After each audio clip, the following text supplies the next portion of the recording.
नमस्कार, आप 11 की गर्जना देख रहे हैं और मैं आपके साथ राजेंद्र देव। शुरुआत करेंगे एक बड़ी अपडेट के साथ। अतीक और अशरफ हत्याकांड पर सुप्रीम कोर्ट में आज सुनवाई होगी। 24 अप्रैल को सुप्रीम कोर्ट में सुनवाई होगी। यूपी में 2017 से अब तक हुए 183 एनकाउंटर्स की जांच की मांग की गई है। सुप्रीम कोर्ट के पूर्व जज की निगरानी में कमेटी बनाने की भी मांग है।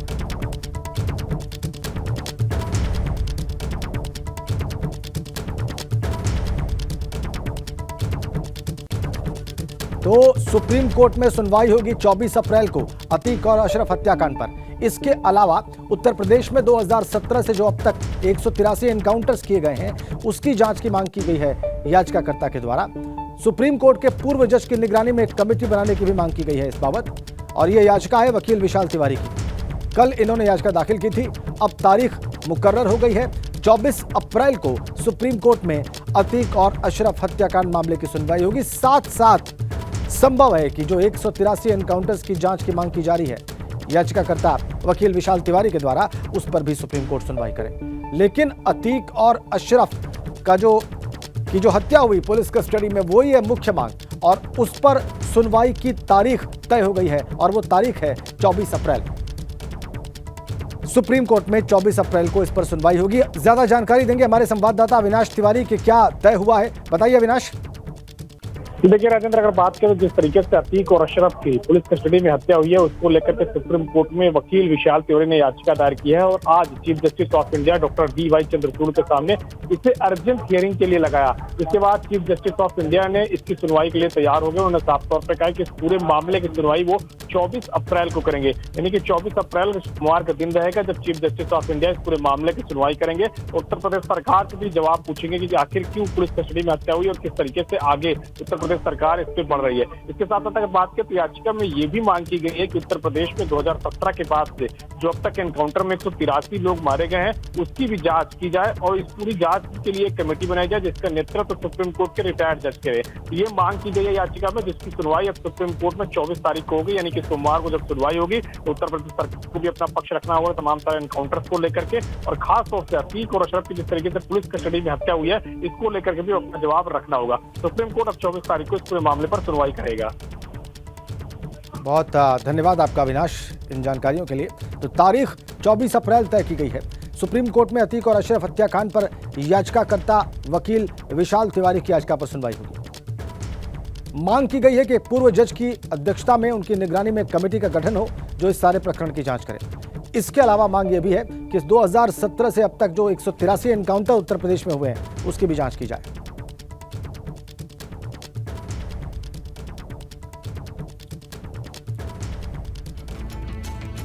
अगली खबर का रुख करते हैं। एक और बड़ी अपडेट है। गाजियाबाद में पंजाबी समाज को मेयर पद का टिकट मिल सकता है। ये देखिए बड़ी खबर।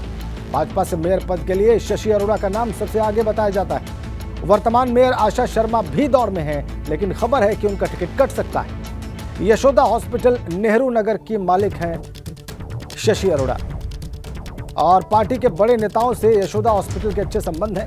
लखनऊ से लेकर दिल्ली तक सभी उच्च पदों पर आसीन लोगों से अच्छे संबंध होने की वजह से इनका नाम ज्यादा चर्चा में है और आगे बताया जा रहा है। हालांकि पार्टी से टिकट मांगने वालों की तादाद बहुत बड़ी है, कतार लंबी है, लेकिन पंजाबी समाज के प्रतिनिधि को टिकट मिल सकता है गाजियाबाद में मेयर पद के लिए भाजपा की ओर से।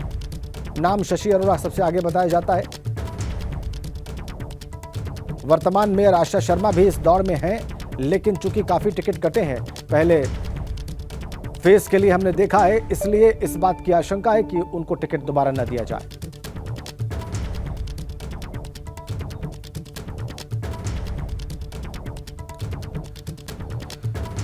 आइए अब आपको बताते हैं कि गाजियाबाद में मेयर पद के कितने दावेदार हैं बीजेपी की ओर से। दरअसल भाजपा के पैनल के पास कुल 34 नाम आए हैं। इसमें नेहरू नगर यशोदा अस्पताल की मालिक शशि अरोड़ा का भी नाम है, जो कि पंजाबी समाज से ताल्लुक रखती हैं। इसके अलावा पूर्व पश्चिमी प्रदेश की क्षेत्रीय अध्यक्ष लज्जा रानी गर्ग का नाम भी है इसमें। प्रदेश उपाध्यक्ष सुनीता दयाल ने भी मेयर पद के लिए अपनी दावेदारी ठोक दी है। गाजियाबाद नगर निगम की मौजूदा मेयर आशा शर्मा भी रेस में है। इसके अतिरिक्त पूर्व मेयर दमयंती गोयल की पुत्रवधू डॉक्टर रुचि गोयल भी इस होड़ में, इस दौड़ में बताई जाती हैं। कुल 34 नाम हैं भाजपा के पास। आइए और ज्यादा जानकारी प्राप्त करते हैं भाजपा के भीतर टिकट लेने वालों की जो होड़ मची है, इसको और ज्यादा डिटेल में हमें बताएंगे और समझाएंगे शशि। हमारे संवाददाता शक्ति सिंह गाजियाबाद से इस वक्त हमारे साथ जुड़ चुके हैं। शक्ति, शशि अरोड़ा का नाम सबसे ज्यादा आगे बताया जाता है और इनका परिचय मैंने अभी दिया, लेकिन इसके अलावा कुल 34 नाम है, तो किन नामों पर सबसे ज्यादा चर्चा हो रही है?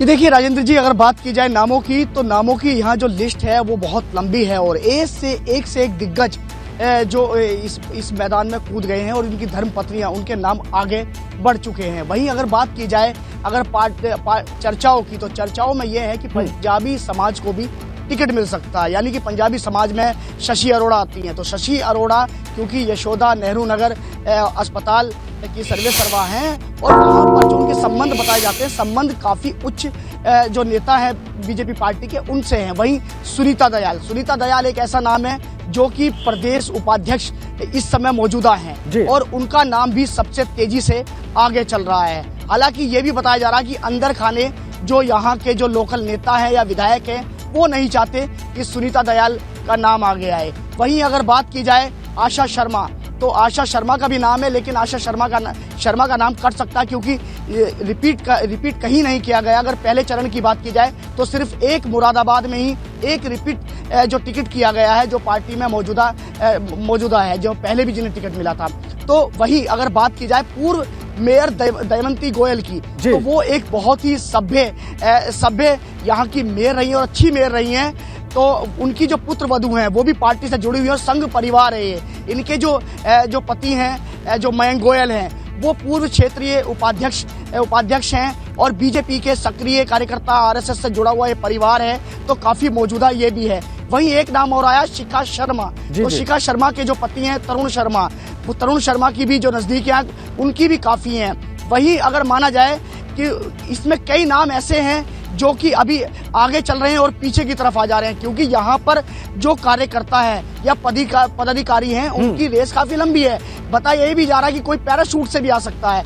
तो दिल्ली से लेकर लखनऊ तक और लखनऊ से लेकर दिल्ली तक जो दौड़ चल रही है, गाजियाबाद से शुरू होती है और नेताओं का जो जाना है वो लगातार लखनऊ की ओर है, दिल्ली की ओर है, क्योंकि दिल्ली बहुत नजदीक है गाजियाबाद के और सटा हुआ दिल्ली से। तो दिल्ली के जो वरिष्ठ नेता हैं, उनके जो संबंध है सबसे ज्यादा गाजियाबाद के लोगों से हैं। यहाँ से अगर बात की जाए, राजनाथ सिंह यहाँ से चुनाव लड़ चुके हैं। वहीं यहाँ के जो सांसद हैं इस समय, वो जनरल वीके सिंह है। तो नाम तो कई हैं। वहीं अगर पूर्व पश्चिमी उत्तर प्रदेश की क्षेत्रीय अध्यक्ष रही है लज्जा रानी गर्ग, ये नाम एक ऐसा नाम है जो कि बहुत ही शक्तिशाली है। शक्तिशाली हम इसलिए कह रहे हैं क्योंकि जो प्रदेश अध्यक्ष आज भूपेंद्र चौधरी हैं, वो उस समय जिस समय क्षेत्रीय अध्यक्ष थी लज्जा रानी गर्ग, उस समय वो इनकी टीम में थे और महामंत्री के पद पर थे। तो यानी कि आज इन्हें कैसे मना करें, उनके सामने भी एक कठिन परीक्षा है। तो यहाँ पर जो लाइन आज आसिम अरुण है, जो प्रभारी मंत्री है, वह यहाँ के जो विधायक हैं या सांसद है,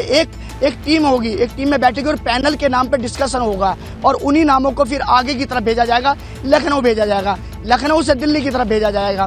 तो गाजियाबाद में जो लाइन है, जो टिकट मांगने वालों की लाइन है, बताया ये भी जा रहा है कि समीकरण आप बता रहे हैं और हर उम्मीदवार की जो स्थिति आप बता रहे हैं, उसका जो राजनीतिक इतिहास बता रहे हैं, उसने गाजियाबाद में इस रेस को और ज्यादा दिलचस्प बना दिया है शक्ति। और जो दर्शक हमारे देख रहे होंगे, उनको भी ये बात समझ में आ रही होगी कि नेतृत्व के लिए कितना कठिन होगा इन 34 नामों में से एक का चुनाव करना और एक नाम फाइनल करना। बहुत धन्यवाद शक्ति, आप नजर बना के रखिए, ये रेस वाकई दिलचस्प है। अब आगे बढ़ेंगे, अगली खबर का रुख करते हैं। निकाय चुनाव में सपा और राष्ट्रीय लोकदल गठबंधन में दरार की खबर है। प्रत्याशियों को लेकर आमने सामने हैं जयंत चौधरी और अखिलेश यादव। जी, समाजवादी पार्टी ने राष्ट्रीय लोकदल के प्रत्याशियों के सामने अपने प्रत्याशी उतार दिए हैं। मेरठ, बागपत, सहारनपुर सहित कई जिलों में प्रत्याशी उतार दिए हैं राष्ट्रीय लोकदल ने। मेरठ में सपा के मेयर प्रत्याशी के सामने राष्ट्रीय लोकदल अपने प्रत्याशी देगा, ये बड़ी खबर है। राष्ट्रीय लोकदल के नेताओं ने आपात बैठक करके जयंत चौधरी को कार्यकर्ताओं की नाराजगी बताई है और अब मेरठ की सपा प्रत्याशी सीमा प्रधान के सामने महापौर प्रत्याशी उतारने का ऐलान कर दिया गया है। आपको बताएं कि यूपी के 17 नगर निगमों में राष्ट्रीय लोकदल को अभी तक एक भी सीट न मिलने से भी कार्यकर्ता राष्ट्रीय लोकदल के बहुत नाराज हैं। आपको बताएं कि सपा ने मेरठ से अपनी मेयर प्रत्याशी सीमा प्रधान को मैदान में उतारा है। मेरठ से अपना प्रत्याशी उतारना चाहती थी राष्ट्रीय लोकदल गठबंधन के साथ, लेकिन कार्यकर्ताओं का ऐसा कहना है कि पार्टी से परामर्श किए बगैर एक तरफा यहां पर समाजवादी पार्टी ने अपना प्रत्याशी मैदान में उतार दिया है।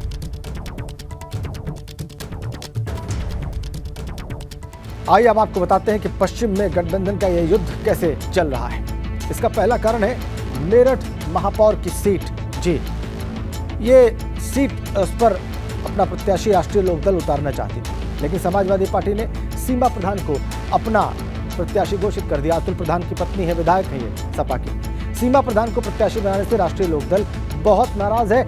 इसकी नाराजगी की खबर हम आपको पहले दे चुके हैं। लेकिन दूसरा कारण है मवाना नगर पालिका परिषद का मामला। आरएलडी ने अयूब कालिया को अपना प्रत्याशी बनाया था, लेकिन समाजवादी पार्टी ने दीपक गिरी को राष्ट्रीय लोकदल के खिलाफ उतार दिया है। यह भी नाराजगी की वजह है। और तीसरा कारण है बागपत की खेकाड़ा सीट। आरएलडी ने रजनी धामा को प्रत्याशी बनाया और सपा ने संगीता धामा को टिकट दे दिया। सपा के रवैये से राष्ट्रीय लोकदल के कार्यकर्ता बहुत नाराज बताए जाते हैं और राष्ट्रीय लोकदल कार्यकर्ताओं ने जयंत चौधरी से मिलकर इस बात की शिकायत की। और उसी के बाद अब यह तय हुआ है कि राष्ट्रीय लोकदल भी अपने प्रत्याशी उतारेगी, यानी अनेकों सीटों पर पश्चिम की गठबंधन के इन दो दलों के बीच मुकाबला हो जाएगा, सपा और राष्ट्रीय लोकदल। अगर स्थितियों में कोई परिवर्तन नहीं होता है तो, अगर कोई पार्टी झुकती नहीं है तो, अगर कोई प्रत्याशी पीछे नहीं हटता है तो ये मुकाबला सपा और राष्ट्रीय लोकदल के बीच में हो सकता है। गठबंधन के इन दो घटक दलों के बीच की ये जो दरार है, इसका लाभ किसे मिलेगा ये बताने की आवश्यकता नहीं। पश्चिम में गठबंधन युद्ध इस तरीके से सामने आ रहा है। हमने आपको पूरे समीकरण बताए, चाहे वो बागपत की सीट हो, चाहे वो नगर पालिका परिषद की सीट हो मवाना नगर की, या फिर मेयर की सीट हो मेरठ की। इन सब पर राष्ट्रीय लोकदल अपने प्रत्याशी उतारना चाहती थी, लेकिन अब मुकाबला यहां पर सपा और राष्ट्रीय लोकदल के प्रत्याशियों के बीच में हो जाएगा, क्योंकि आरएलडी के कार्यकर्ताओं में नाराजगी है। उनका यह कहना है कि गठबंधन धर्म के तहत उनको विश्वास में नहीं लिया गया। ये सीटें वो चाहते थे, उनके प्रत्याशी जमीन पर काम कर रहे थे, लोगों के बीच में जा रहे थे, तैयारी कर रहे थे, मेहनत कर रहे थे, और उनके जीतने की गुंजाइश ज्यादा है बनिस्बत के समाजवादी पार्टी के प्रत्याशियों की। तो ये है गठबंधन युद्ध के पीछे के कारण, वो फैक्टर्स जिनकी वजह से ये दो गठबंधन दल आमने सामने हैं। चलिए आगे बढ़ते हैं। बीजेपी की लखनऊ की मेयर पद की उम्मीदवार सुषमा खरकवाल का कहना है कि यह केवल बीजेपी में ही संभव है कि किसी भी कार्यकर्ता को कहीं पर भी बीजेपी बैठा सकती है। उन्होंने कहा कि पार्टी के भीतर कहीं कोई समस्या नहीं है। कल वो कुछ ऐसे लोगों से भी जाकर मिली जो टिकट मांग रही थी। उनका साफ तौर पर कहना है कि बीजेपी ही जीत हासिल करेगी। 28 वर्ष पुरानी कार्यकर्ता, और जब इनका नाम आया तो तमाम ये जो पुराने कार्यकर्ता हैं ये भी खुश हो गए। इन्हें भी लग रहा है कि इनका भी नंबर बीजेपी में कभी न कभी आएगा। सुषमा जी, 28 साल, जो जितना हम जानते, 35 साल पुरानी कार्यकर्ता, आपने कभी सोचा था कि आपको बीजेपी मेयर पद का उम्मीदवार बनाए? बीजेपी ने बनाया तो सोचा कुछ ना कुछ सोचा ही होगा। ये सब काम पार्टी में ही होते हैं बीजेपी में, कि कभी भी किसी भी कार्यकर्ता को कहीं से भी कहीं बिठा सकते हैं, कहीं से कहीं बैठा सकते हैं। पहले भारतीय जनता पार्टी ने कई उदाहरण दिए हैं।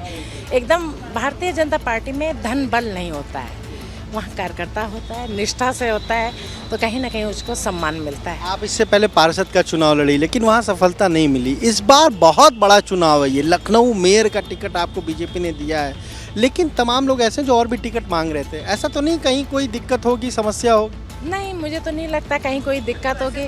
और जो टिकट मांग रहे थे उनको मैं मिली हूँ, और उनका समर्थन, कल मैं अलका दास जी से मिली हूँ, अपर्णा जी से मिली हूँ, सबका समर्थन है। आप पहाड़ से आती हैं, पर्वतीय क्षेत्र से बिलोंग करती हैं, और वहाँ के लोगों का भी समर्थन है आपके साथ? मैं उत्तराखंड से बिलोंग करती हूँ, लेकिन मेरा जन्म लखनऊ में ही हुआ है। मेरे पापा यहीं थे, मेरे हस्बैंड भी यहीं थे। मेरे हस्बैंड अभी सचिवालय से रिटायर भी हो गए हैं, और मूल निवासी हम पहाड़ के हैं, लेकिन हमारी पैदाइश यहीं की है। अब खबर मुजफ्फरनगर से है। भाजपा के प्रदेश अध्यक्ष भूपेंद्र चौधरी की बैठक में हंगामे की खबर मिल रही है। भाजपा कार्यालय में चल रही बैठक में टिकट को लेकर हंगामा हो गया है। विश्वकर्मा समाज के लोगों ने टिकट बंटवारे में अपनी नाराजगी जाहिर की है। कौशल विकास मंत्री कपिल देव से कार्यकर्ताओं की नोकझोंक की भी खबर है। विश्वकर्मा समाज के लोगों ने मंत्री पर धमकाने का भी आरोप लगा दिया। तस्वीरें आपकी स्क्रीन पर मुजफ्फरनगर से। कपिल देव जो कि कौशल विकास मंत्री हैं, उनसे कार्यकर्ताओं की नोकझोंक हो गई।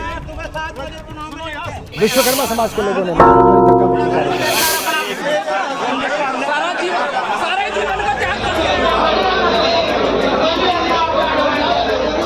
भाजपा कार्यालय में बैठक चल रही थी, तभी हंगामा हुआ। वो जो विषय रख रहे थे बहुत आक्रामक थे और वो पार्टी के कार्यकर्ता भी नहीं है। पार्टी के उन्होंने अनावश्यक यहाँ चेष्टा इस प्रकार की है।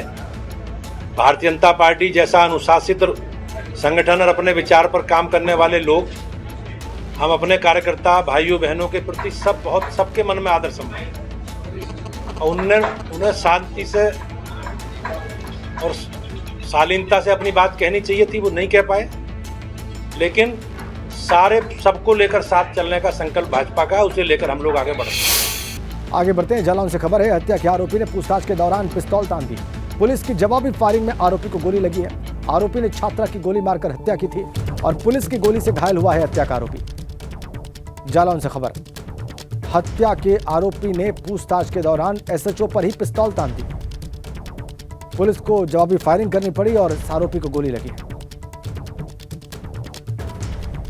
इधर मेरठ में नाली के विवाद में जमकर तोड़फोड़ हुई है। लाठी डंडों से गाड़ी तोड़ने का वीडियो वायरल हो गया है। लिसाड़ी गेट थाना इलाके के समर गार्डन का यह सारा मामला बताया जाता है। मेरठ से खबर है, विवाद नाली का था और उसके बाद आप देखिए कैसे तोड़फोड़ हुई। लाठी डंडों से गाड़ी तोड़ने का वीडियो वायरल है। मामला है लिसाड़ी गेट थाना इलाके का।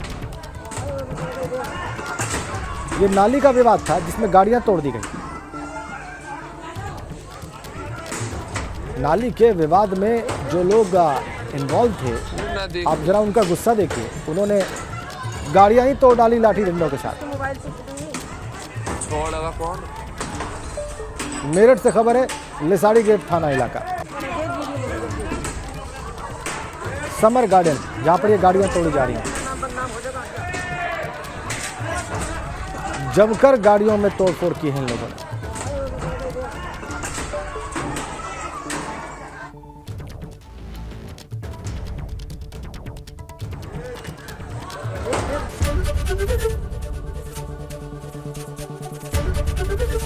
एबीपी गंगा, खबर आपकी, जुबान आपकी।